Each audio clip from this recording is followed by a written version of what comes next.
ஸ்கூலோட பிரின்சிபலு மேடையில அனௌன்ஸ்மெண்ட் பண்றாங்க. இந்த லேப் வர காரணமா இருந்தவங்கள இந்த மேடைக்கு நான் வரவேற்க போறேன்னு சொல்றாங்க. கண்மணி வாமா மேடைக்கு அப்படின்னு கூப்பிடுறாங்க. எல்லாரும் கை தட்டுறாங்க. அன்பும் அவங்க கூட சேர்ந்துக்கிட்டு கை தட்டுறாரு. கண்மணிக்கு பழைய ஞாபகங்கள்லாம் வருது. மேடையில பேசிக்கிட்டு இருந்தவரு மயக்கம் போட்டு கீழே விழுகிறாரு.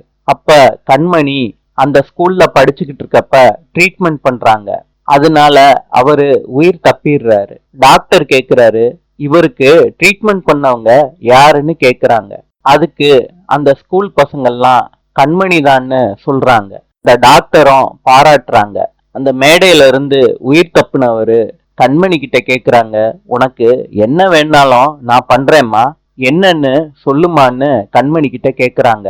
அதுக்கு கண்மணி சொல்றாங்க, இந்த ஸ்கூல்ல ஒரு சயின்ஸ் லேபு கட்டி கொடுத்தீங்கன்னா இந்த ஸ்டூடெண்ட்டுக்கு ரொம்ப ஹெல்ப்ஃபுல்லா இருக்கும். அதுக்கு கண்மணி கிட்ட சொல்றாரு, நான் கண்டிப்பா கட்டி கொடுக்குறேம்மா அப்படின்னு சொல்றாங்க. அந்த பிரின்சிபல் இதெல்லாம் சொல்றாங்க. இதனாலதான் நம்ம ஸ்கூலுக்கு சயின்ஸ் லேப் வந்திருக்கு.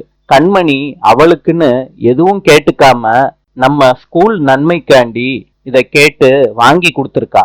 அவங்கள பெருமைப்படுத்துற விதமா தான் சயின்ஸ் லேப் ஓப்பனிங்க்கு கண்மணிய கூப்பிட்டுருக்கோம். கண்மணியும் மேடைக்கு வர்றாங்க, வந்து பேசுறாங்க.